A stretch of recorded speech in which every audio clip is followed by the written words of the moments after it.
वैसे टैक्स के हवाले से तो हर पाकिस्तानी परेशान है। आपको पता नहीं वो परेशानी महसूस हो रही होगी, नहीं हो रही होगी सर, लेकिन अब मजीद टैक्स का बोझ अवाम पे डाला जा रहा है, इंडस्ट्रीज पे डाला जा रहा है। पिछले साल का टारगेट अचीव सही नहीं हो सका, मजीद एक बड़ा टारगेट दिया जा रहा है फिर से FBR को ये अचीव करें। आप इस पूरी सिचुएशन को कैसे देखते हैं अनवर काशिफ साहब? शुक्रिया आपका। बेसिकली परेशान तो मैं भी हूँ इसलिए कि जो सैलरीड इंडिविजुअल पे जो टैक्स रेट है वो किसी तरह भी एक्सेप्टेबल नहीं है और किसी तरह बहुत ही गैर मुनासिब है किसी के लिए भी कि वो अपनी आमदनी का आधा फीसद जो है वो टैक्स में दे दे। ये किसी तरह भी एक्सेप्टेबल नहीं है। लेकिन बात यह है कि मुल्क को जरूरत है टैक्स की। अब वो जरूरत कैसे पूरी की जाएगी, वो गवर्नमेंट को एक रोड मैप बनाना पड़ेगा जिसमें पाई को बड़ा करना है और आपने हर एक को एंगेज करना है। तो उसकी वजह से जो लोग इस वक्त पिसे में टैक्स की बोझ तले वो भी थोड़े से रिलीफ महसूस करेंगे और दूसरों पे भी टैक्स का बर्डन आएगा। टैक्स तो देखें लेना फंडामेंटल एक जरूरत है गवर्नमेंट की, क्योंकि गवर्नमेंट को चलाने के लिए टैक्स चाहिए होता है। लेकिन हर सेगमेंट ऑफ सोसाइटी, हर इनकम पे टैक्स होना चाहिए ताकि जो लोग इसमें नेट में हैं वो ये फील ना करें कि हम ही हैं, बाकी लोग जो हैं वो स्कॉट फ्री घूम रहे हैं। इस वक्त जो सूरत हाल है वो ये गवर्नमेंट डॉक्यूमेंटेशन की तरफ जा रही है और ये जो है IMF की हर ट्रांच के साथ ये जो डॉक्यूमेंटेशन का मेजर्स होते हैं वो सख्त होते चले जा रहे हैं। अब इसको लोग सफोकेशन भी फील कर रहे हैं, इससे लोग बिजनेस कारोबार करने में तकलीफ भी महसूस कर रहे हैं, क्योंकि पाकिस्तान में पिछले 75 साल में डॉक्यूमेंटेशन की कोई बात ही नहीं होती थी। पॉलिसी मेकर्स ने कोई ऐसी पॉलिसी बनाई जिससे बिजनेसेस डॉक्यूमेंट हो। हमारे यहाँ कैश जो है बड़ा आराम से यूज किया जाता था, टैक्स एवेड किया जाता था। तो अब मेरे ख्याल में क्योंकि IMF ने इसको अपना फोकस बनाया हुआ है तो इसलिए लोगों को सफोकेशन फील हो रही है। हैविंग सेड दैट, गवर्नमेंट को इसके बावजूद भी लोगों के रेट ऑफ टैक्स कम करने चाहिए, लोगों को सारे लोगों को सेगमेंट में लेके आना चाहिए। जो भी नॉन फाइलर और फाइलर का जो एक स्टिग्मा है उसको भी खत्म होना चाहिए। बिल्कुल ठीक अनवर साहब। सैयद नदीम शाह साहब, सर आपकी नज़र में इस बजट में क्या होना चाहिए? What are your expectations? हम अपने किसानों को किस तरह सपोर्ट करें, एग्रीकल्चर को किस तरह सपोर्ट करें सर? बिस्मिल्लाहिर्रहमानिर्रहीम। पहले तो first of all thank you Allah for taking me on board. बात यह है कि किसान पिछले 3 साल से जो है वो पिस रहा है और जितने भी रेट कम हुए हैं कमोडिटीज के, इसमें गवर्नमेंट का कोई भी अमल दखल नहीं है। ये सारा जो क्लेम कर रहे हैं कि हमने सस्ताई की, सिर्फ किसान का आइटम सस्ता हुआ और कोई चीज सस्ती नहीं हुई। किसानों के लिए अलमिया ये है कि 2 साल पहले हमने 4,400 रुपए गंदम बेची और 2 साल से हम बेच रहे हैं 1,800 से 2,100 रुपए। यूरिया जो है हमारा 2 साल पहले 2,600 रुपए था, वो 4,600 रुपए हो गया। DAP 8,000 थी, वो 16,000 रुपए हो गई। तो कॉस्ट ऑफ प्रोडक्शन ही हमारी नहीं निकल रही है। तो जमींदारी तो एग्रीकल्चर नो मोर ए प्रॉफिटेबल बिजनेस। उसके बाद गवर्नमेंट का जितना भी जोर है वो इंपोर्ट के ऊपर है। आप गवर्नमेंट का अलमिया ये देखें कि हमारी जो लोकल कॉटन प्रोडक्शन हो रही है उसके ऊपर 18% टैक्स लगाया हुआ, जो इंपोर्ट कर रहे हैं कॉटन उसके ऊपर 0 टैक्स है। तो आप क्या अपने लोकल काश्तकार और लोकल इंडस्ट्री के कंधों पे रख के आप बाहर के फार्मर को और बाहर की इंडस्ट्री को बेल आउट कर रहे हैं? 5.5 लाख बेल्स इस वक्त इंपोर्ट हुई हैं पाकिस्तान में। हमें 15 लाख बेल्स कॉटन की चाहिए और इस वक्त जनवरीज में 2.5 लाख बेल्स अनसोल्ड पड़ी हुई हैं पिछले साल की।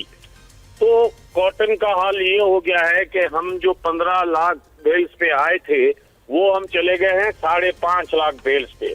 तो हम ये तो नहीं देखते कि भाई हम अपने लोकल प्रोडक्शन को कैसे बढ़ाएं। गवर्नमेंट की तरफ से कोई भी पॉलिसी नहीं है। हर हुकूमत जो आती है वो कहती है कि एग्रीकल्चर बैकबोन है और उसी बैकबोन को ये लोग सरिये से, गार्डर से और दूसरी चीजों से तोड़ते हैं। मसला ये है कि दुनिया जहां फूड सिक्योरिटी के पीछे जा रही है, आप लोग बराए मेहरबानी जरा होश के नाखून लें। आप लोग जो है इस सिस्टम को फाल करें। अगर आपको लेवल प्लेइंग फील्ड चाहिए तो जो हमारे पड़ोसी ममालिक में इनपुट की कॉस्ट है आप वो ही रखें। इंटरनेशनल मार्केट में हम कॉम्पीट नहीं कर सकते। आप हमें एक्सपोर्ट की इजाजत नहीं देते। आप जो है गंदम मंगाते हैं 2 महीने के बाद फिर एक्सपोर्ट करते हैं।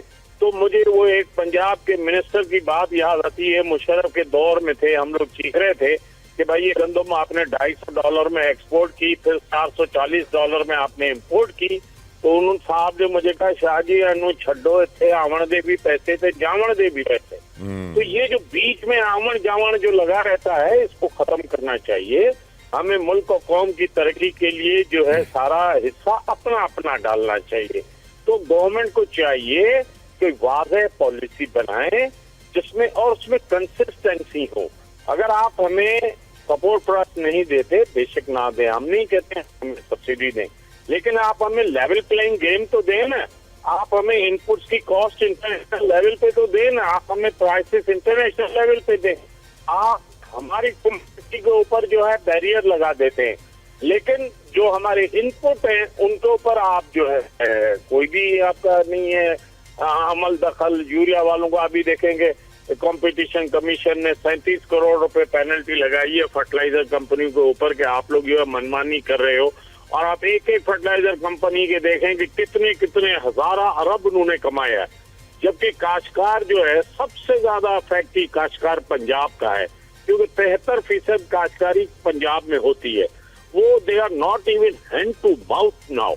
तो गवर्नमेंट को इन सब चीजों के ऊपर वसी नजर से देखना चाहिए।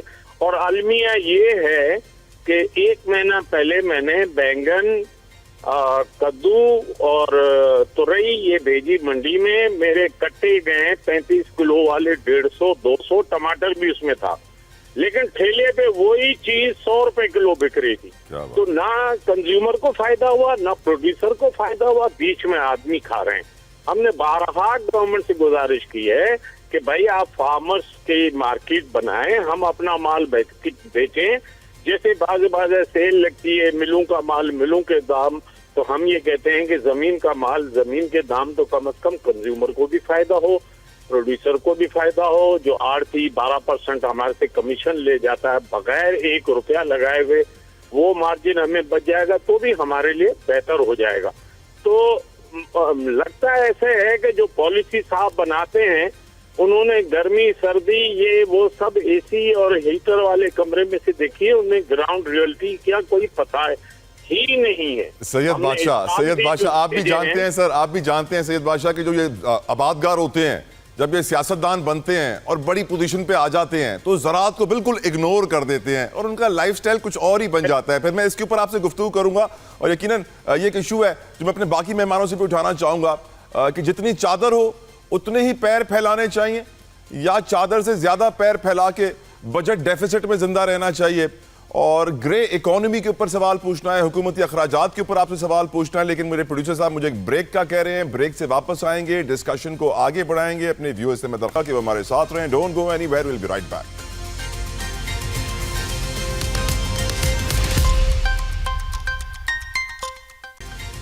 बात हो रही है मईशत और बजट के